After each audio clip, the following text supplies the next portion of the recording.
What's up, guys? This is Jeremy Jackson, and we all struggle. Everybody falls. Some people splat, and some people bounce. And I'm calling on you right now to be a bounce. Don't let yourself splat. Pick yourself back up, and I want you to use the power of positive thinking.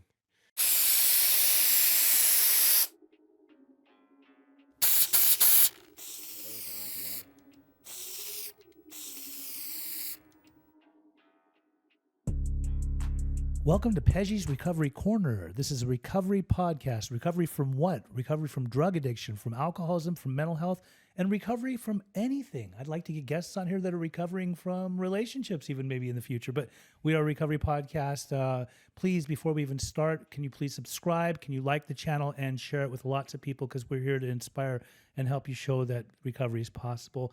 Today, I have a very special guest, a good old friend of mine. His name is Jeremy Jackson. Welcome to the corner. Good to see you, man. Thanks for having me on here. Good to see you too. You've been on this podcast a long time ago when it was really like kind of Uber, COVID in my office. It was kind of ghetto, but like we've kind of dialed it in now. So it's still good to have you here. You look super cool, man. And I've been seeing you on other people's podcasts, and I'm like, wait, that's my friend. Yeah. I know him. Yeah, we started. That's right. We started. And boy, do we have a story. We started this gangster shit. That's the motherfucking thanks I get. That's right.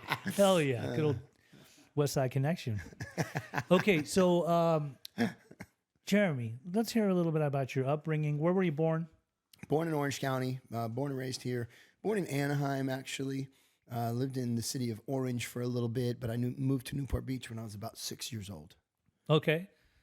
And Newport life was how? You have a sister too? Yeah, I got a little sister. Okay. Newport life was, it was kind of like fancy, you know? So I kind of coming from the slums of Anacrime with a bunch of tweakers in the alleyways and mechanics wrenching on cars all night, and me and my little single mom on housing, you know, cockroaches coming up from the drains, and social workers coming over to make sure you're still broke, and, you know, people arguing and women getting beat, you know. That was a kind of a crusty little apartment complex. Over in Anaheim. Yeah. So moving then to Newport Beach, a brand new apartment complex, like tucked in back by the Girls and Boys Club, like on 16th, and it was all fancy, and we could walk to the beach. Like, wow, this is cool. Beautiful Coming life up down in the world. Yeah, good old times. And then if you say you're single mom, was mom and dad never married? So my dad, I never met. My mom kind of tried to tuck me away and hide me from him. He was a gang member, heroin addict, in and out of prison. So she didn't want me to be go around that way. Yeah. Okay. And then growing up in Newport, what high school did you go to? Well, I went to Newport Heights Elementary School. Okay. But I got too busy working in the entertainment industry by the third grade to stay in school. And how they find you? Was your mom trying to get you to get an agent or anything like that? Or what happened? From a very early age, all I wanted to do was gain approval, get applause, and be liked. So I learned how to dance, sing. I taught myself how to do costumes and, speak in freaking accents and stuff like that. Yeah. So she just knew I was a ham. I would like beg her to take me to karaoke bars. I'd be like 4 years old singing karaoke. You were an actor of the making. I was. So one day she was actually at Orange Coast College and just saw a little bulletin board up with like a number of call an agent. And she called an agent. We went out to LA and I met this agent who turned out to be the agent for like the Olsen twins and Screech from Saved by the Bell and a bunch of other she was like the big time child agent. Right. And they picked me up. And you were how old right then? I was 5. 5 years old, that young. Mm-hmm. And so what happened? Were you doing commercials or anything before you actually got the TV gig? Yeah, I got my first commercial when I was 6. My first commercial ever was a Mattel commercial. And it was like color racers. It was the cars that changed color when you dipped them in water. Oh, those were dope. They were dope. Yeah. And I already was like a Hot Wheels fanatic. For sure. I had my favorite one. It was the little Camaro that was like, I think it was a Corvette. Yeah. It was a Corvette that was chrome. Right. That was my favorite one. Yeah. So to get a Mattel commercial was a big deal for me. Right. So, and I knew it was a big deal, and I knew I wanted to be in with I Mattel. think that would have been a big deal for any kid in the world. Right. I did a good enough job to get 7 more commercials out of that. When you were doing these commercials, was there other people trying out for the commercials? Oh yeah, hundreds. Oh, really? Yeah, Is that even for commercials? Yeah, drive up to LA and you go into a building and you walk in and there's, Whoever's casting. 30 moms with their kids. Yeah. And they're all, rehearsing, and you go into a room and it's a bunch of adults and you stand on a mark and you say the line, It's crazy. Like they even want to make sure they pick the right person for the commercial. Well, that would make sense. Dude, it's so critical. Right. you know? Okay, so you did some commercials and then what? Well, that kind of exploded, and then I did a bunch more, and then I started having a lot of trouble at school because, I'm coming back after summer vacation, and I'm the kid that was like on the Frosted Mini Wheats commercial and the Mattel, and you know how that is. It's So was mom taking you from Orange County to LA all the time? Orange County to LA in her Volkswagen Bug that would catch on fire pretty much every time. I had a Volkswagen Bug, those old school ones. Did it catch on fire? I mean, I actually crashed it, but yeah, I know those Those things. engines always overheat. You don't see a lot of those on the road anymore. No, Probably no. for a good reason. Hey, they're expensive now. Yeah. Now they're a hot commodity. Totally. So, so people what were they doing? Like kids in school were telling you you're the guy from the commercials? Well, they just see me on summer vacation, Yeah. every 10 minutes on the commercial. So Yeah. I don't know if it's felt like they developed some kind of look at the cats on Like Matthew. hatred, not Jealousy. Jealousy. Yeah, because now all the girls are talking about me, Of and course. the guys are jealous. So I'm getting in schoolyard scraps. Yeah. It was gnarly. Ooh, it was like that. Yeah. How old were you? Was Baywatch the very first show that you were ever on? So I did a couple of other TV shows. Like as a just a person, Yeah. like an actual Like a bunch role? of different, actual roles, and I was landing them left and right, dude. I Right. was like knocking them out. I developed sort of a hatred for me and my mom. They were like, "Oh, here comes that kid. He'll probably get it." right. So people started hating on Were us. you educated? Did you do well in school during those times? Because Dude, you're a smart guy. I'm dyslexic. I'm ADHD. I can't write. I write backwards. Really? Yeah, dude. It's gnarly. I mean, now I can, but when I was a kid, I was gifted learning disabled. That's what they called it. So I qualified for GATE and I qualified for special day. They didn't know whether to put me on the, on the field in the trailer all day, Yeah. and I did special ed, or to put me in the accelerated program. Wow. So I was really smart, but I was also held back in a lot of different stuff. So, it didn't interest me. I was super hyper, always getting in trouble, hated school. But But it seemed like you knew how to land the I had roles. a knack. I had a Yeah, knack yeah. for performance. you know? Right. And I knew what to do to get the job done. Make eye contact, nice handshake, Yeah. pronunciate right, hit my mark, say it Who with taught you this stuff? enthusiasm. Your mom, your My agent? mom did help me a Yeah, lot. yeah. My mom did help me a lot. But from a very early age, I studied Elvis Presley. I studied Michael Jackson. Right. Believe it or not, I studied Knight Rider, dude. It was like Michael great. Dudikoff, like Airwolf, Yeah. and David Hasselhoff. And I was like, I need to act like that. I need to do that. It's interesting because if you ever watch childhood actors that really got famous at a very young age, when they talk off camera, like if they're being interviewed, you're like, this kid talks like he's like a fucking adult. Yeah. Like an advanced adult. Right. An educated adult. So I studied adults. yeah, You were studying these- emulated them. Yeah. And Michael Jackson, I mean, come on now. He was just one of a kind. Yeah. Cool. So then you landed this role on Baywatch. Yep. How old were you? 10 years old. 10 years old. Actually, 9. We didn't start filming till I was 10. So 5, 6, 7, 8, 3.5, 4 years of doing 60 commercials, a bunch of TV shows, a movie, and stuff like that. So I was already kind of polished by the time I got Baywatch. I was always What was the movie? I did a movie called Shout. It was a Universal production with Jamie Walters, who was from that. Remember that? How do you talk to an angel? How do you hold her close? That song. Yeah. I think he was on 90210 as like the bad boy. Right. But then he did this movie with John Travolta and myself. And then I did the Wonder Years. I played Fred Savage in a flashback. Oh, wow. So I was already on a lot of big sets. I did a show with Ed Asner, and what was that called? I don't know. Wonder Years was a great show. Wonder Years was a Yeah, good show. I Have you seen the remake? I've seen that haven't it's seen out. I haven't watched it. Yeah, me neither. Yeah.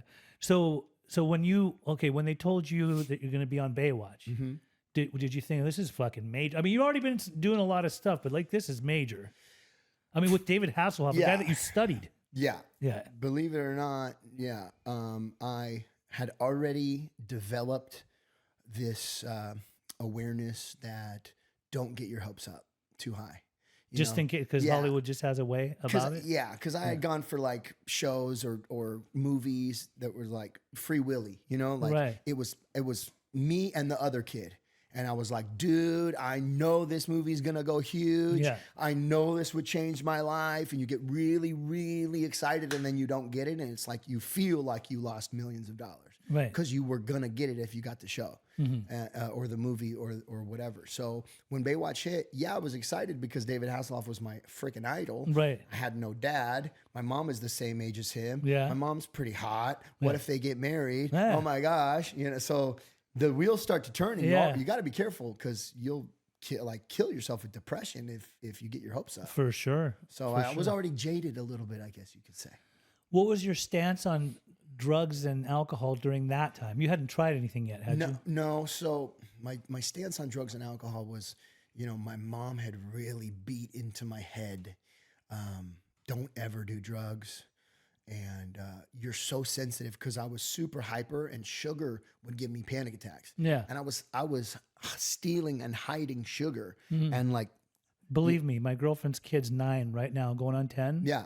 He gets the sugar and he turns into Pej when he was on meth. Yeah, exactly. Bouncing off the walls like Daffy Duck. And so my mom would be like, see, because I'd crashed too. Yeah. She's like, see what sugar does to you? If you do drugs, it'll kill you. Right. Because drugs are stronger than this. And I'd be like in the come down. Yeah. So she was always trying to like, tell me about this stuff. They wanted to put me on Adderall and Ritalin because I was all hyper. To kind of calm me down. That's what they do for kids. Yeah. And what she actually took me off sugar completely. Yeah. Like a no sugar diet. Yeah. We'd buy ketchup with no sugar. And this is a long time ago. It was hard to find stuff like Yeah. that. And that actually like pretty much cured it. It was a huge. Calm you down. Yeah. Did you not go on Ritalin then? I didn't. Good. Yeah. Not that that changed anything. Yeah. The story of my life. Try as hard as you may, everybody. I'm going to fuck this up. When you were on Baywatch, were you still living in Orange County, or did you put you up over at the places up in LA where the Still actors living stay? in Orange County, man. Really? We stayed true to the game, loyal to the soil. Because a lot of actors stay in those apartments, the Oak something. The Oakwood. Oakwood. That's where they used to house all my actor friends that were like on scene or on production. So how long did that show go? Chauncey Billups, you know him? Remember the kid with the thick goggles from like, was it Sandlot or Yes. Yeah.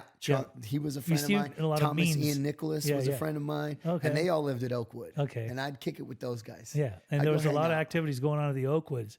I know. For I sure. kind of wished we were up there. I think that's why my mom stayed in Orange She's like, County. no, I'll just drive you up. Yeah. Yeah. Yeah. She knew she was saving me from some weirdo stuff. Probably some of those, Illuminati child molester fucking photographers and shit. You know what I mean? Like But there's a lot of shit that's coming up these days. Dude, there was a guy who we went to this pool party for actors, and I was like kicking it with Soleil Moon Frye, and she like Punky Brewster had her big old boobies all over me and stuff. It was pretty cool. When she grew up, she kind of developed. Big old boobies. Yeah.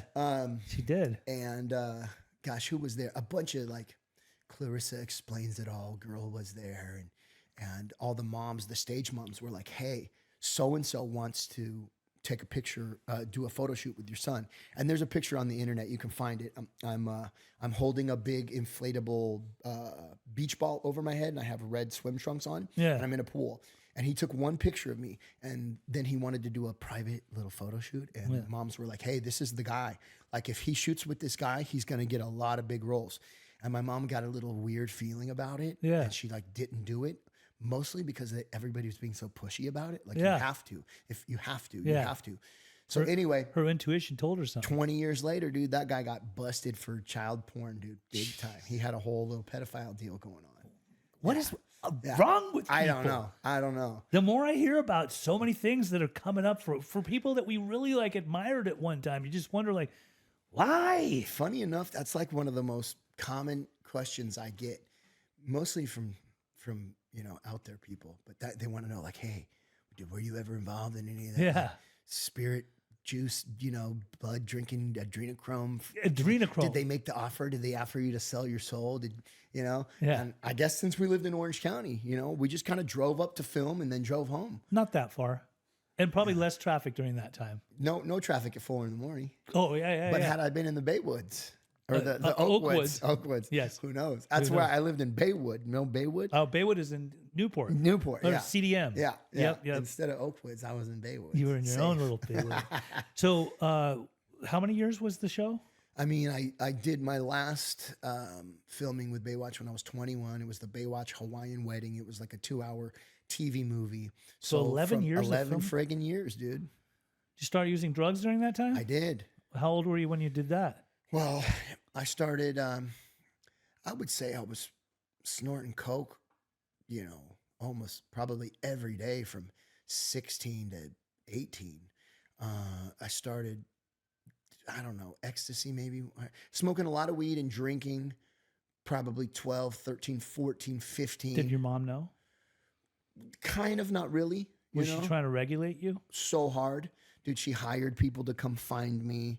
I had one of those Nextel phones. She was chirping me all the time. Were these people that you were using with in Orange County or LA or in the scene or where? Mostly when I was 12, 13, 14, it was mostly like teenagers, high schoolers, always older people.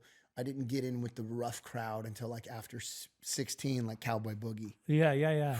That's where it really started to crack off. Yeah. Cowboy Boogie, because I'd leave with, who was like Sergio and I forget like their names, but it was like the coca guys, the long hair, greasy cocaine guys. Like they were from freaking Mexico and they had the bombs flake. Like that got gnarly. I remember the Cowboy Boogie. I forgot about it till you mentioned The it. Dollhouse. Dollhouse. God, bringing back lots of memories of Metropolis.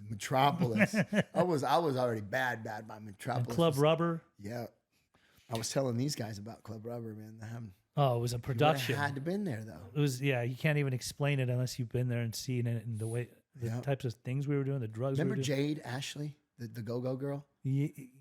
Ashley Jade or something. She's I believe real so. tall, like Yeah. dark skin. Oh yeah. She still looks amazing. You got to look her up on Instagram. Okay. She's like a supermodel now. Jade Ashley. Right. Now? Yes. What the She's fuck? got to be like 40 something and she looks amazing. Wow. I do remember the name. Right. Yeah. I remember. And she was just a go-go girl, Right. So I guess then when I met you, you were probably 17 or you were probably 18. I think you were 18. Yeah. Because we were hanging out. Like, I think I was always 10 years older than I'm 52. Yeah. How old are you? 43. 43. Okay. Yeah. I knew that I was 9 like years. a decade older than That's you. a big deal back then. 10 years is a big deal. Well, the people that we ran in similar circles, the Chachis and all those types. You were just a few chapters ahead. We were a few chapters ahead, and because we already we had the total. We weren't even really that deep into the tweak yet. Yeah. We were still partying. It was about doing lots of ecstasy and things like that. There's still some G and some ecstasy and still all that some coke stuff, right? involved. And that was like during that time, being in Southern California between LA and Orange County, like it was really a happening time. Double stack Mitsubishis. All that stuff, right? We didn't have the Doves. Remember the All Stars, all that stuff. Ferraris were pretty good. Ferraris, all that. What was the thing I posted the other day? Dolphins. Yeah. The Dolphins. That's how old I am. Yeah. But remember Chase? I think he was Tim Curry's roommate. I remember Tim Curry. And he had that little short roommate that was kind of buff. I think I do vaguely. He was a good plug. Yeah.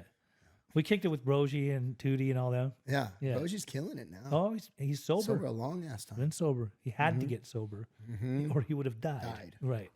Like us all. So during that time, like we were really about, having fun. Yeah.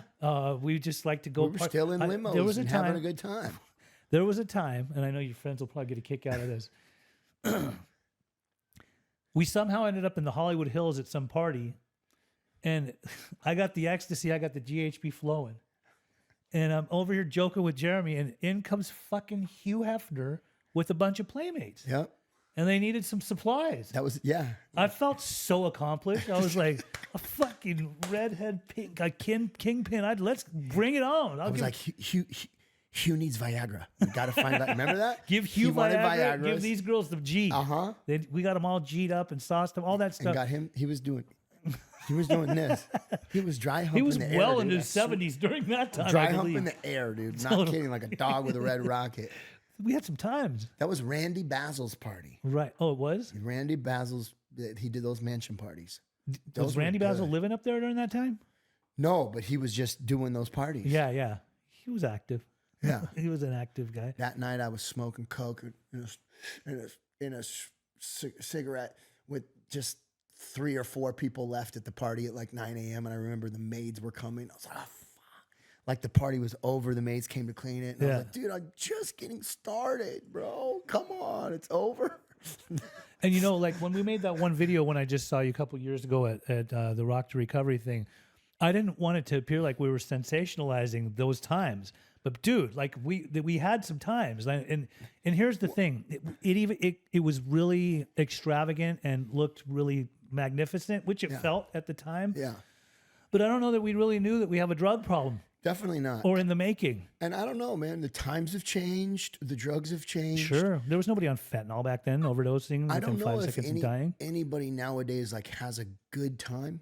You know, Right. Talk about what it was like, what happened, and what it's like now. And what it was like is like, it was really fun. It was super and it fun. felt like a total new era, new wide open, infinite possibility world Right. of friends and It's because clothes and nightclubs kind of fizzled out, and it wasn't just about going and drinking with your friends or having bottle service and doing yay. Yeah. It was about going to the rave or anything, like any kind of club that was acting like a rave, playing that type of music and doing those types of designer drugs, the ecstasy, anything, the love drugs. And then a week later, you know, being like, wow, I should probably go to sleep. Exactly. It was a whole Why week am I so party. depressed on Tuesdays? I think I want to die. I think I want to kill myself. Like the ecstasy definitely depleted the serotonin and made you just want to fucking. The suicidal ideation was flowing. But down the line, though, Thursday for me was the Friday Junior, and by the time Yeah. I got to do a little bit of drugs on Thursday because we're about to go into the weekend. It just became an on. I don't think all throughout the '90s, all throughout my 20s in the '90s, did I ever take a break. No. Never. I mean, accidentally sometimes. Sometimes. Well, you have It's to been actually 3 catch a days of few sleep. Z's. Yeah. Or exactly, accidentally. Now, there was a period And be of... really bummed about what you missed. Right. You don't want to what miss did I anything. miss? I don't What want to did I miss miss? anything. Oh, man. Why should I? I'll sleep when I die. I remember that. Do you guys remember that tormenting feel of phone, like, oh my God, I can't miss it. Right. I can't. It's going to be so great. Right. And then We wake up. We started getting into some "No." other heavier stuff, though. Down the line, Yeah.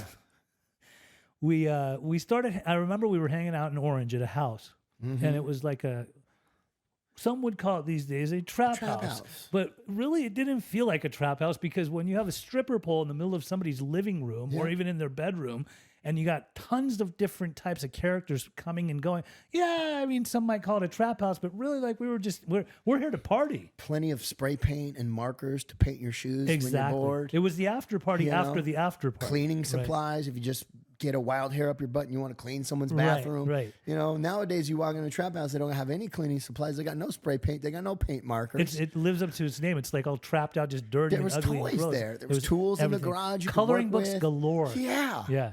Gel pens. Lots of super glue. Plenty of super glue. For whatever And reason. yeah. I mean, Right. you got to make the lighter work forever, you know? So you take it apart, Right. super glue it, put it back together. So here we already loved each other. We were homies. We were friends. We'd have the Angelo Barsattis or the Jamie Laufenbergs or the Daryl came on my podcast not that long ago. Yeah. Big bounce coming through. But then some dangerous people started coming through. Some gangs, if you will. And they were after one thing.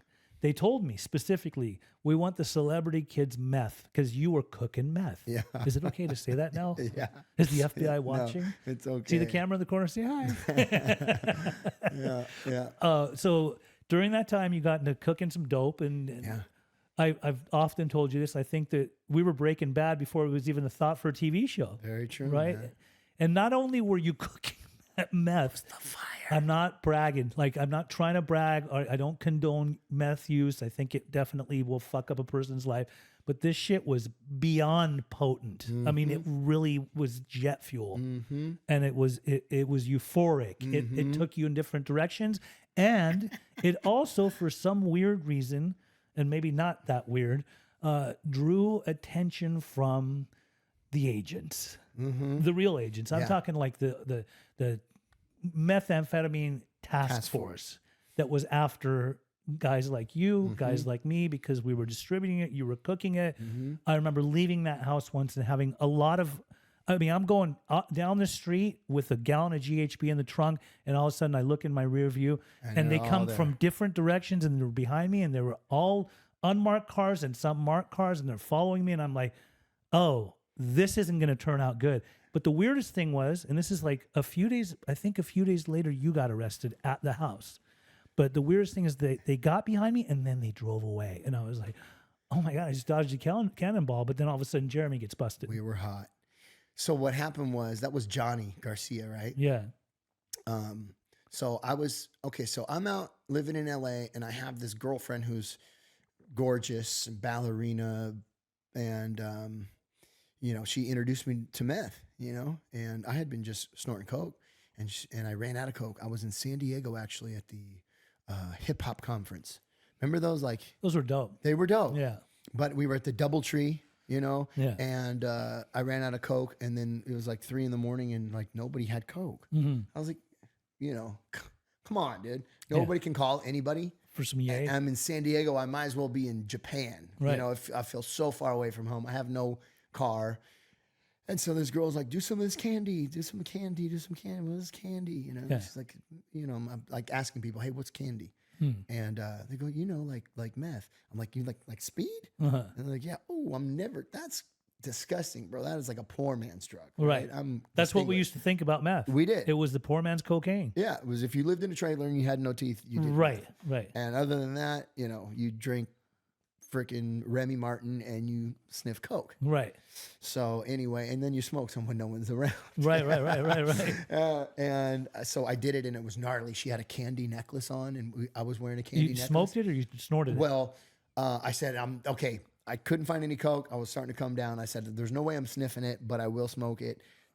Can't you smoke it? And like I broke like 9 light bulbs in the hotel room trying to figure this out on my own. Right. And anyway, I did it, and she had a candy necklace on. I had a candy necklace on. We ended up under the covers on the rollaway, on the fold out, on the couch that goes out into a bed. Yeah. Under the sheets, drenched in sweat, super high, having like the best sex of my life. Right. And like this candy necklace it does give was you dripping. That drug-driven sex. Yeah. So it was, sugar-laced, candy necklace melting, drug-driven sex. Yeah. And I was hooked from that moment. I was like, dude, this is everything. Never not going to do this. Yeah.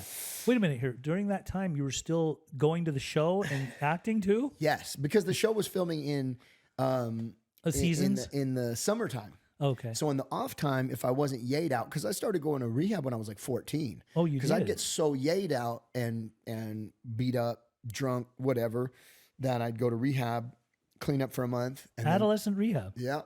And then go film in the summer, go get a haircut and some facials and spray tan, and I'm ready to work. Were the tabloids reporting that you were in rehab? No, I don't know. Maybe because I was in Orange County, I stayed away from all that. They didn't catch up to you? Yeah.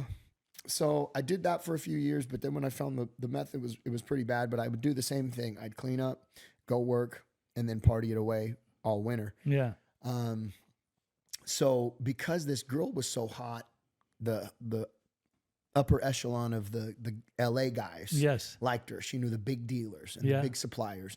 So before you know it, I'm hanging out with the Taiwanese, the son of the Taiwanese mafia who lives here, who's crystallizing meth for the Hells Angels. Hells Angels are cooking it. Then they're giving him like pounds of crank, and he's the guy that can take it from crank to glass. Biker dope, peanut butter, leave a bunch of crap in the pipe, and he could clean it and make it crystal. Yeah. By washing it. Yeah, and not just wash it, but there was an inversion process and a microwave that separated the chemical structure and a way to actually gain another reaction. And you've learned all this from him? Learned it all from him, dude. Start to finish, how to cook it from one of the Hells Angel guys. His name was Frank. His partner was a guy named Gary. Gary was a Hells Angel who was in the DEA. They both got popped. It was a huge thing. I was in the courtroom, dude, tweaked out at 17 watching these guys get busted. They were the guys who were taking it to Hawaii for like $9,000 an ounce or whatever. Remember when it was like... I was actually part of that. I think Tommy was in that a little bit. I started moving it to Hawaii myself. And wasn't... this is before when you could actually take stuff down your pants and you didn't have to go through the thing. were part of that too, maybe? I was part of it, and the reason that I stopped being part of it Yeah. was because Everyone was getting busted. one guy got busted one night before, and I was supposed to go the next morning, and I see Honolulu Airport bust, and I knew the dude because I'd seen him like be in the same circles, and I thought, oh, I'm not going to Hawaii tomorrow. No. We're gonna sell this stuff out, and it wasn't even. It was ice. It was ice. Yeah. That stuff was ice. So ice is based with ephedrine. Yeah. So you can make meth with ephedrine, Yeah. pseudoephedrine, and ephedrine. And the ephedrine was the one that looked like a snake skin when you melted it. Remember the honeycomb Yes, shape? and it was like the most potent form of Yes. amphetamine. Yeah. Well, actually, there's something called shabu. Yeah, I which remember shabu. which is made with. Shabir liked the shabu. Yeah, it's hard to find. Shabir, yeah. Is he alive? I don't know. We The G King Shabir. kind of fell out together. But there's the top of the line is shabu, which is made with raw amphetamine powder. Okay. It's just amphetamine powder. so you got you're so amphetamine powder, then knowledgeable. you got ephedrine, then you got ephedrine, and could then you teach got pseudoephedrine. classes. Yeah. So I'm hanging out with these Hells Angels, and they're showing me how to cook the stuff because the dude, Frank, who's in the Hells Angels, is dying, and it's you have to have an apprentice. And you got to teach somebody before you die. You teach back then. Cooking dope was like a Dying sacred from what? thing, like a lung cancer. It was pretty gnarly. He was So he was older. yeah, he stank like death. Yeah. He could barely move. Yeah. He was all, an IV user. Right. Anyway, So did you become the apprentice? I became the apprentice.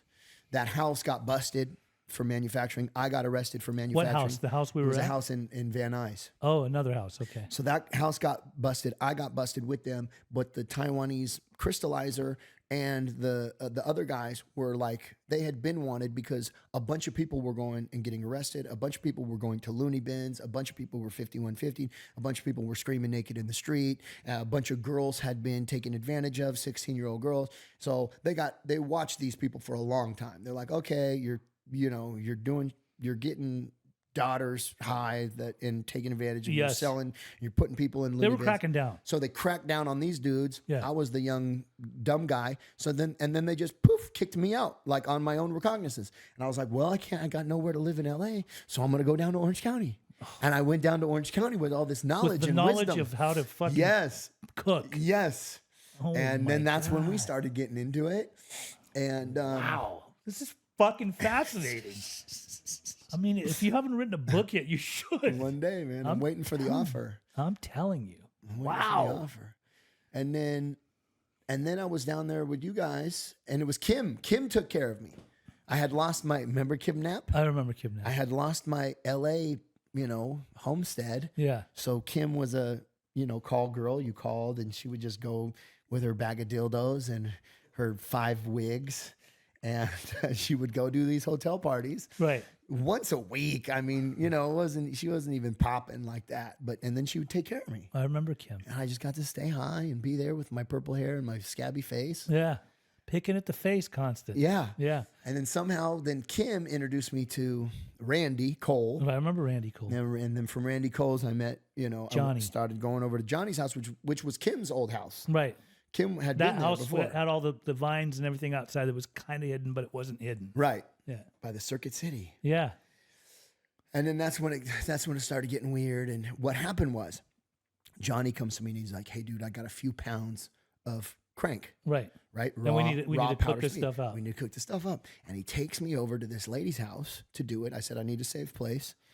I'll get all the stuff. You bring the stuff. I'll bring all the chems and the glassware, and I'll crystallize this, and I'll give you the ice, and I had the turbo inversion process, which is where you separate it and put it back together, separate it, put it back together, separate it, put it back together, and it comes back way stronger. So you can take kind of cock tease dope and make it be really potent. Yeah.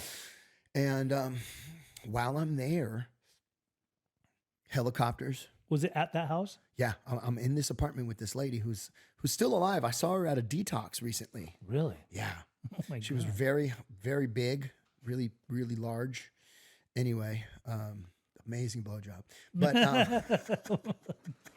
I was stuck there for a couple days, you guys. He doesn't change the bed. Jabba the Hutt, dude. I'm not kidding. Huge. Anyway, while I'm at the house and the stuff is drying, Yeah. helicopters, vans, just looping, same Same car, like I'm in this little pad. I'm like, oh my gosh, what's going on? This is total setup. They're fucked us, Yeah. you know. And what happened was, I don't know. That was around the same time when they were following you. Yes. And they pulled him. He forgot where the apartment was. He was driving around like a dummy, and he tried to set me up. He tried to tell him where I was, but he forgot the exact location. Where exactly it was, he didn't know. He didn't know exactly where it was. Just knew that it was right around there. He was probably too tweaked out to remember. Right. So I like narrowly escaped like a big red-handed meth manufacturing deal. And it turns out the guy that they pulled him over with had a bunch of child porn in the trunk too. Oh my God. So they got busted. The guy that was driving the car and Johnny. Yeah. Oh my God. Mm-hmm. Shit. So did you not get arrested? I didn't get arrested. They did, and the whole house dodged a cannonball there? Dodged a big one. Okay, so And I got a blowjob. From Jabba the Hutt? One of the best to this day. I'm not going to lie. Sometimes looks can be deceiving.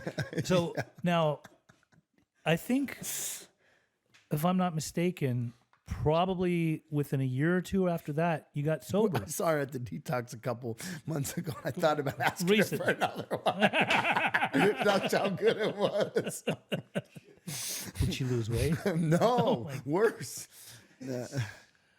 You got sober after that, and I saw you somewhere, and you told me you were sober. I saw you at a club. It was at a club. Yeah. It was at, what was that place called where Rubber was? Yeah. What is that called? I forget. What was the club though? It was a different club. Yeah. I remember seeing you, and you're like, I'm sober now, Pej. I'm like, well, I don't know what that means. I don't know that word. I'd like to not to learn what that means. I told him, I go, you need a sponsor, dude. And I'm like, sponsor? I don't skate. What are you talking about? I don't surf. What do you mean sponsor? No thanks. Yeah. So what had happened was, why the hell did you get sober? well, Orange So County young. blew up. That spot blew up, right? Yeah. And so then I ended up out in your Belinda, Michelle Torres. No, I remember Michelle. You remember Michelle, right? Yeah. It was Placentia. Yeah. Plus, so she started taking care of me. That was fun. You always had someone taking care of you. What else am I gonna do? I can't take care of myself. Right. I'm a nightmare. Right. But I got the secret to cooking really good dough. That's right. That's You what need me. That's what you were like. I knew I only needed wanted, that. wanted by us, by all of us tweakers. And then you remember I got that setup when those guys kicked the door down and those TRG, the Asian gang, Yep. had the guns in my mouth, and Robbed you. That was Johnny again, you know, because he pinched them, and they thought it was me because he didn't want to cop to pinching them. So Yeah. they almost killed me. It was crazy. Anyway, You got a hell of a memory, though. I'll tell you this right now. I remember TRG. so They were pretty gnarly. yeah, very gnarly. The cops took me out the cops noticed 4 cars in an alleyway, Yeah. and Johnny and Randy standing out there, and we're like, this looks weird. Let's go up there. And then Asian guys are running in and out of the apartment with merchandise. Cops It was came right Bridget. then? It was Bridget's apartment. Oh, wow. And Sisto and Bridget had just left. Right. And I took 5 Valiums to go to sleep. And in a 5 Valium stupor after I'd been up for a week, I wake up to a gun in my mouth. And they're like, did he mow been down? Did he mow been down? I'm Oh like, my what are you gosh. saying? I had no clue. They said, give me we want it. Where's it at? Where's it at? Where's it at? Yeah. And I was like, where's what at? Yeah. I had an ounce of the gnarliest, fierest meth in the world in my Hugest pocket. shards. I had no idea that they just wanted meth. I would have smoked them all out. Where's it at? I You're was like, you don't even want money. You just want to get loaded here. I was like, do I have government documents? Have I come across some kind of incriminating evidence or some treasure that I Right. don't know? Do I have a USB port that is naming all of your people? I have no idea what you're talking about. Yeah. You're so serious. Yeah. It can't just be dope that you want. That's Yeah. too simple. Yeah. You know, my mind went to all these other places. So I kept denying that I had anything, but I had it and I didn't know what they wanted. Right. And the cops saw him, and they arrested everybody. And when I went out there, the cop pops the trunk, and he goes, you see this? He goes, you have no idea how lucky you are to be alive. No idea. This bullet had your name on it. These guys kill people for less all day long. There's no reason why you should still be alive. We've been looking for these guys specifically for a year. They not only killed a police officer in the Orange Hills, Yeah. but they drug him under their car for miles. His body under their car for miles. These are cop killers. Yeah. These are the gnarliest guys in the game. Right. And the fact that you're alive, we're all shocked. Yeah. Like just looking, all the cops were like, it's a miracle this dude's not dead. Yeah, they spared you. They shoot first and then rob you. Normally. Right. But they didn't, I don't know. They wanted the really, really fired dope. Yeah. Well, they probably needed you for many reasons. Let's keep I him would have alive. 'Cause he gone. might I be would have able to gone. Set me work up. for us. Put me in a lab. That's all I need. I would have Right. been. I would have gone willingly. Right. That's all I wanted was a squad and a team. You know. Mm-hmm. So that was really gnarly. But when I went out to Michelle, and that's when I got busted for manufacturing. I sold to somebody who got pulled over, and then that guy said, "Yeah, dude, somebody gave me this stuff." And Coincidentally, I do talk to Michelle sometimes still, and actually a relative of hers wasn't doing well long ago. Like not that long ago, probably got a year and a half, 2 years ago. And so we were going to try to bring that person into my sober living, Okay. but he kind of ducked and dodged. It didn't work out, but I still talk to her sometimes. So she I do was know, a sweetheart, man. yeah, I know exactly who you mean. She was cool. She was a sweetheart, and we were all doing the best we could back there, totally all out of our minds, Yeah. hurting people, blind, lost, confused, Right. scared out of our minds. Mm-hmm. But anyway, So with these cops, like basically they telling busted you, me at her house. yeah, At her house, they followed me. Newport Beach police followed me, did a controlled buy on me. That guy who had gotten arrested called me, "Hey, I want some more of that stuff." I said, "Yeah, sure, no problem." He came over with a big burly friend. I didn't think twice about it and sold him some dope right in front of a cop. And they just kept watching me. And did the tabloids get you then? I think they did get me that time. That time they did get me. And It's a great story. 35 years in prison. That's what you were looking at? Yeah.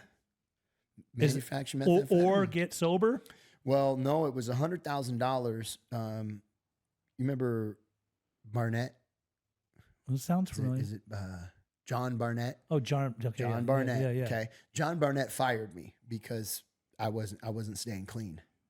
And he said, "Look, I got this other guy. Sal Chula was his name." He goes, "I got another guy. He specializes in meth cases. He'll take you." And that guy, he was like, looked at me and my mom. He's like, "It's $100,000. I'll get it dropped from from manufacturing to possession with intent to sell, $100,000 straight up, and it'll never come off his record. He'll have a felony for life of possession with intent to sell methamphetamine." And we're like, "I'll take it." So I did like 3 months in a pay to stay county jail, the Huntington Beach, like work furlough little like trustee program. Really? Yeah. And I did 6 months in rehab, and it was total grace of God. I ended up going to like a rehab. Well, first it was called Wits End. It was in Dana Point, and it was like mostly hard timers, mostly guys that had done 10 years or more in prison. In Dana Point? And were released to, yeah. It's called it Wits End. That's a good, Wits End. That's a cool name. So it was like me and a bunch of hard on the yard dudes, and I was like 20, and they like kind of broke me off like in a really dope way.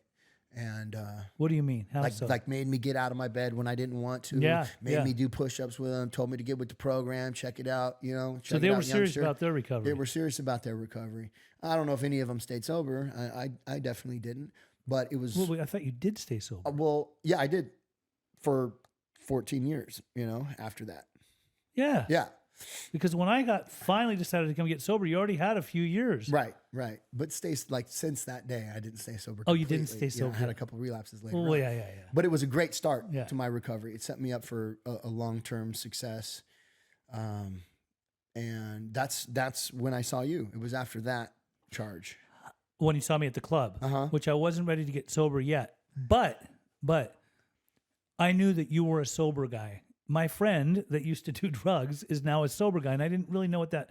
I had to go get myself into a world of problems too. Yeah.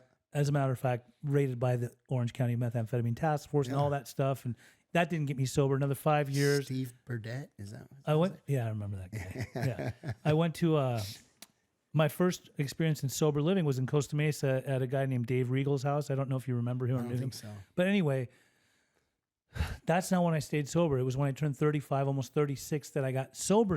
And I remember seeing you in Newport. Yeah. At the Newport Club. Frankie was there, and you had a few years, and she had a few years, and I really felt like you were about it. Like you were. I was, yeah. You really were. But then suddenly one day I see you on Celebrity Rehab. Mm-hmm. I think you had 10 years maybe at the time. Yes, I did. What happened there? So Celebrity Rehab, they kept calling me, hey, 100 grand. My manager was like, just drink a beer, dude. It's 100 grand. I was like, you don't understand, bro. My recovery is like really freaking important to me. Like, Yeah. I can't guarantee I can drink one beer. Yeah. So I turned it down twice. 2 years in a row, I turned it down. But why would they be calling you if you're in recovery? Because they knew I was in recovery. Shaky? No, just in recovery. So Yeah. almost nobody that's in recovery stays sober, right? So There's a they're lot probably, of celebrities that stay sober for a long time. yeah, but there is, but Yeah.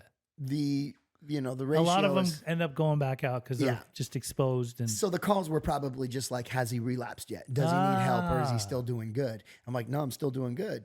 Anyway, on the third time they called me, I was like, well, check it out, dude. I'm like, the type of shit that I shoot up, from B vitamins to all these crazy supplements I take, and on this regime where I'm injecting human growth hormone and insulin like growth factor and procaine solution and blah, blah, blah, blah. I'm like, these words and this routine of injections Yes. would scare the shit out of anybody. I look like a drug addict. Oh, okay. So come over to my house and film me. He's like, I don't think they're going to go for it. I'm like, just send them to my house. Let me show them my setup, my thousands of needles, my freaking alcohol swabs, my hundreds. You were of ready to show all vials. this stuff on television? It was 100 grand. She's Yeah. I mean, I I'll understand. look like a kind of, maniac for 100 I grand. needed the money. So I went in for addicted to steroids, and I just played it up. Okay, when you told me, because I asked you, I go, bro, I just saw you on Celebrity Rehab. I sent you a message. I'm like, you told me it's because of steroids. I'm like, what? Yeah. Steroids? Like, that's not a relapse. I mean, maybe It's a fine line. it's a fine line. It As a is. matter of fact, when I saw you and Frankie at that meeting, it was a questions and answers meeting, and somebody asked the question. They put it in a bucket.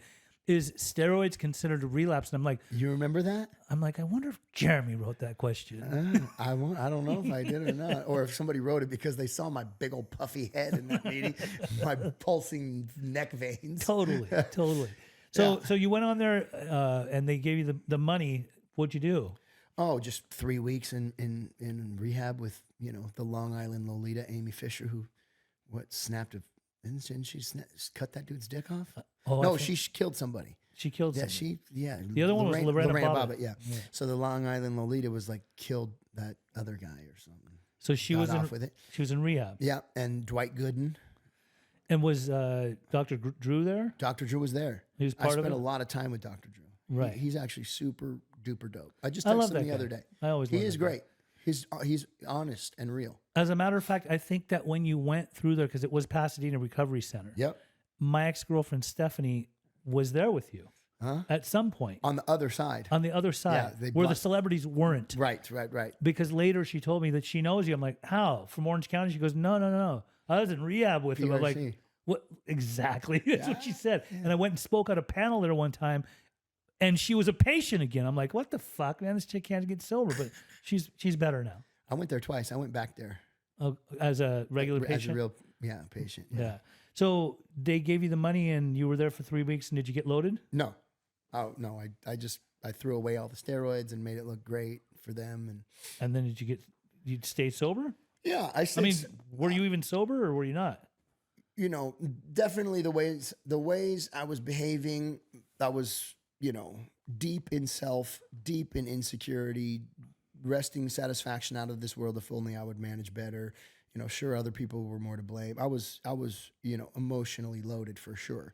Yeah. And if you got TRT, you got a prescription, or you got low T or whatever. But when you're doing these exorbitant amounts of stuff and just chasing, yeah, definitely not doing what we do in recovery. Okay. Was I drinking alcohol, smoking weed, taking pills, and snorting coke? No. No meth? No meth. No. But I was not healthy. We'll put it that way. But then over the years, I remember that you still struggled to really put real sobriety together because you were in and out. Yeah. You even told me you did meth again. Yeah, I did. Couple times. How many years are you sober now? 3.5. 100% abstinent? 100%. Yeah. Why? What brought you to that point?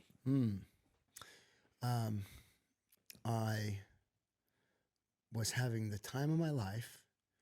I had been microdosing and macrodosing LSD, mushrooms, DMT, all summer long. And Was that for depression or just for leisure? just because For fun? because I'm have the delusion that one day I will control and enjoy my drinking and using. I suffer from this obsession.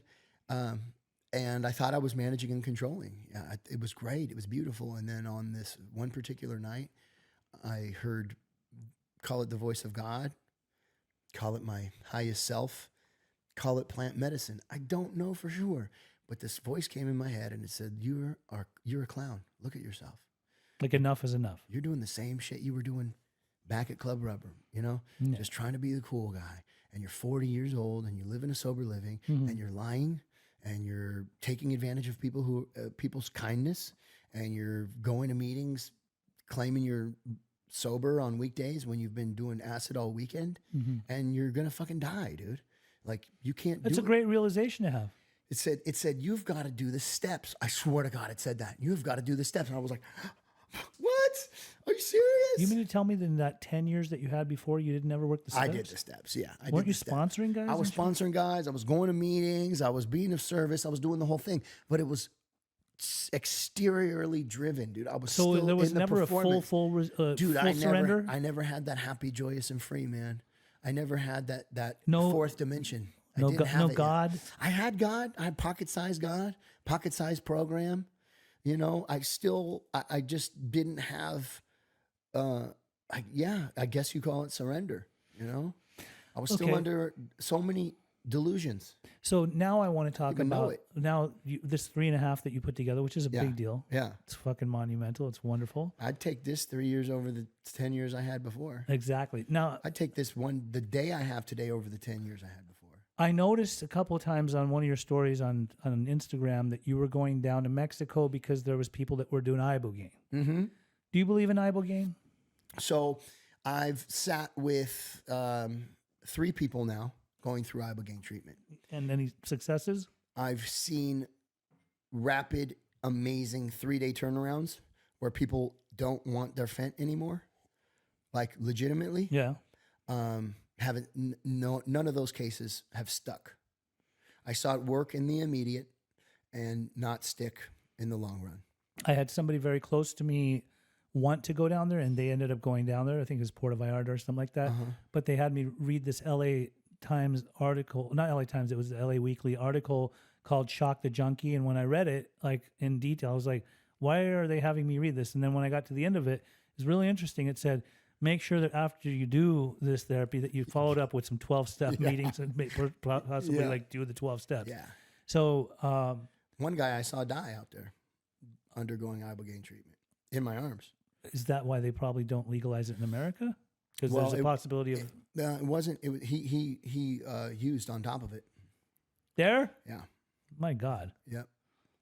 So, ibogaine will push opiates out of your cell, and within 3 days, no matter how big your habit is, it can make your system fresh, like you haven't done opiates anymore. So you use a little bit, you go there high, and you start microdosing it, and because you're microdosing it, you're not craving as much. So you do less, and next day you do even less. The next day you maybe 1 or 2 hits a day. Yeah. And then on the 4th day, boom, you go down on a flood dose. And then you spend like 2 days not even knowing how to pee. Not even like, seeing demons, or all kinds of crazy stuff. Light is really sensitive, shaky. I have to carry people. I mean, the on a article pee. was titled "Shock the Junkie." Shocked. Like you're gonna get loaded, but it's gonna be dramatic. Rocks your world, dude. Yeah. And then, at that point, if you go back to using, you'll probably die because Because you're to low tolerance. no tolerance. Oh, no much. Yeah, tolerance. You're pretty much like low to no. a zero. Yeah. Wow. So the aftercare, kratom could help in that situation too, getting off, with that. But then also kratom kills people. So It's addictive too. in I its got a own buddy way. that was doing kratom after a hip surgery from the smoke shop. Yeah. Okay. He runs a business. Guess what he was testing positive for? Heroin? Fentanyl. Or fentanyl? Yeah, from the kratom he was buying at the smoke shop. So it was cut, and they're selling that shit in smoke Yeah. shops. Wow, it's fucking Yeah. nuts. Have you ever done any more acting? Not really. Any desire? Because I never really saw you in anything after that. No. The desire totally kind of went away, man. Yeah. It doesn't entice me anymore. You know, I'm just more intrigued, inspired, and purpose driven for being a worker amongst workers, man. Okay, and the type of worker that you are right now, I know that you have your own. What is it called? Energy Wellness Group. INNERG. Energy. Capital G, yeah. Inner G. And what do you guys do? So we do group facilitation. What kind of groups? In rehabilitation centers, mental health facilities. Breath work? Breath work. We teach all the stuff that's helped me this time around more so than anything else. Meditation? Meditation. Lots of meditations. I came to one of your breath works one time. Which one? It was the one in Newport. Okay. It was great. We're going to be doing one at the Newport It was a Alano really Club. hot room, though. I didn't like that. We're doing one at the Newport Alano Club now every Sunday. I'd be starting down to in a come couple check. weeks. I would like to come. Come down. I'll bring my girlfriend. That'd be cool. Yeah. And then also you go on retreats. Is it okay to talk about that? I would love to talk about the retreat. And what does the retreat So the consist of? Balanced Man Retreat, it's in Costa Rica. We do it every 3 months. It's a men's retreat, men's work, healing work. Our tagline is freedom through discipline. And, the pain of discipline is, although it might seem hard at first, it pales in comparison to the pain of regret, and each one of us has today and only today. And we put things off, and men especially have, we've kind of fallen prey to accusations or toxic masculinity and all this stuff. But to be strong is really to be gentle. It's not to be rigid, and to be kind is one thing. Yeah. But just being nice comes from the Latin origin word nicete, which means naive. So there's a difference between being a nice guy, which is like a naive guy, which is a fake guy, which is pretending, and being a kind but strong guy.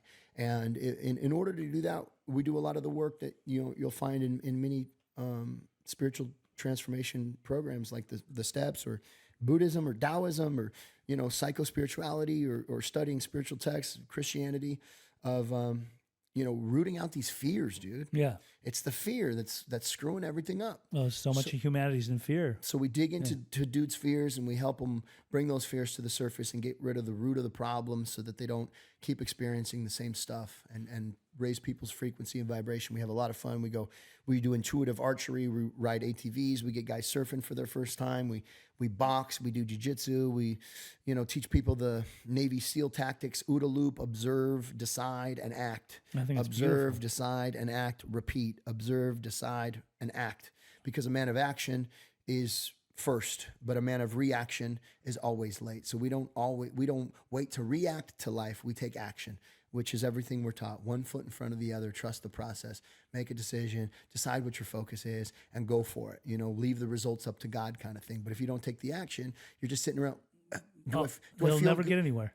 Am I too sore to go to the gym? Yeah. Should I eat this? Should I go there? Should I say hi? Shouldn't I say hi? It's and then we're just stuck. Yep. We're not taking action. One last question. That's it. You talked about your pops in the beginning. Yeah. Did you ever, throughout your life, end up linking up with your pops, with your dad at all? Do you have any relationship with him? No. So there's one time and one time only that I remember an encounter, which I didn't even get to see him. I was outside playing like hopscotch. I don't know if I was like 4 or 5 or 6, and this guy pulls up in an old beater car, and he goes, "Hey, Jeremy, come here." And it was too shadowy in the car. And I remember losing my breath. I was so scared because it was like stranger danger elementary school time. Yeah. And I was like, "Who wants to kidnap me?" And I ran home and I told my mom, and that's really all I remember. However, my most recent arrest before I got sober this time, this was about 8 years ago. I went to Wayside Supermax for like 4 months, and I ended up in a pod with some real OG dudes from Apple Valley. And they had done time in Corcoran State Penitentiary, which is where my dad did 15 years, the last 15 years of his life, really. And I was asking around, and I asked this one guy, you know that gentleman bandit, that guy that was robbing people up and down the interstate, and he was real nice. He'd be really kind to the ladies. That guy was in there. We call him Cowboy. Yeah. Anyway, you know, these guys are like 50, 60. And I'm like, hey, you ever know this name ring a bell? And I told him my dad's name, and he looks at me and he's like, hold up, homeboy. Wait right here. And he goes over to the other OGs, and they're talking and they're pointing, they're talking, they're pointing. And they call me over and he goes, check it out, bro. So my dad's name was Worth Jackson Kuykendall III. Okay. But he went by Criss Cross. He was originally in Fontana, NLR, Nazi Lowriders Fontana. Yeah. He disavowed that and started something called like the Seventh Right or something like that. And he went by Criss Cross. That's what everybody called him. Even his family called him that. And they go, check it out, dude. We've only heard of this dude. We've never even seen him. Most people have never seen him. Yeah. They just know of him. We just call him Cross. But if that dude was your dad, like, homeboy was with the shit. He had the whole prison, all the whites. He was in solitary confinement all year. He never came out, but he pulled the strings on everybody. He was like the man. Crazy enough, I got all these letters that he wrote my aunt talking about how he hates racism, how it's a freaking joke, how it disgusts him, and everything he's committed his life to has been a total farce. But yet he was running it in there because where are you safest? You have to. At the top. You have to be a certain way. He played the game, dude. You had to. It's a trip, man. And wow. Yeah, it's a trip. So I never knew him, but one day there's definitely a movie about his life because when he was released from prison, he went to Delancey Street. I know Delancey Street. He ended up getting Bell's palsy, which is common I know what that is. for IV heroin users. Oh, right? it is? Very common. Does that happen for them? Yep. Okay. Half the face goes numb for a month. Yeah. So they booted him from Delancey Street out of prison. So he went to live with an ordained minister. He had become an ordained minister, and he went to go live on a Christian ranch. And he was subpoenaed during that time to testify against the warden of Corcoran State Penitentiary because during his years there was the most active Gladiator Days. It was on CNN. Yes. Gladiator Days. A lot of people died.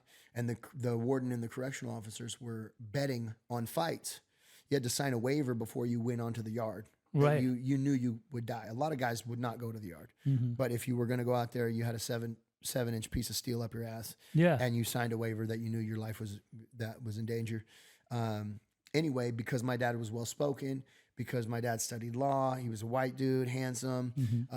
He was subpoenaed and two other guys were subpoenaed to testify against the warden. They were going to try to take him down for this. Yes. All three of them were killed in a mysterious way. My dad was found with a needle hanging out of his arm on that Christian ranch. The other guy who was subpoenaed to testify was still inside, got stabbed to death. And the other guy that was supposed to be in protective custody shot himself in the head just 2 weeks before the trial. Dude, Jeremy, if you don't fucking make a movie of this shit or write a book and then make a movie, like, I don't know what the hell you're doing. It's all gonna I know happen. you're not like into acting and anything It's anymore. in God's time. I'm telling you, this is like fascinating. I could play my dad on his last days. I'm telling you could be the one playing him. Yeah. Because you're the handsome one, but you got to be on the outs while he was always on the ins. That's a trip, man. I'm so much like him, and I never even met him. It's a trip.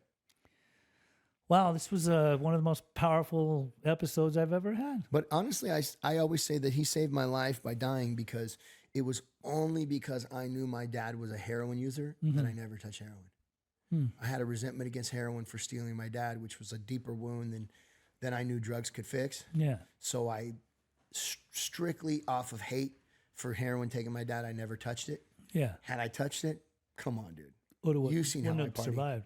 I'd be dead. You'd be dead. Yeah. So he saved my life, basically, you know? Isn't that amazing? Some got to go so others can stay, that whole thing. Absolutely. Well, it's been a pleasure. It's been an honor. I love you. We've got a lot of work to do ahead of us. We've talked about that before, and we'll keep on doing this. Let's go, baby. I wanted to see if you have any kind of good energy you could put into the universe for anybody that might be struggling from addiction, mental health, alcoholism, all of it. Yes. Talking to that camera and tell them what you think. What's up, guys? This is Jeremy Jackson, and we all struggle. Everybody falls. Some people splat, and some people bounce.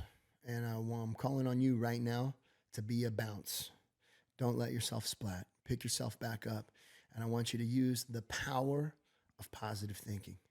I want you to tell yourself every second until you get through this storm right here, things like nothing is falling apart, everything is falling together. Things like the universe is conspiring in my favor. Things like I am exactly where I'm supposed to be. Things like what is meant for me will be. Things like the more I let go, the more I have.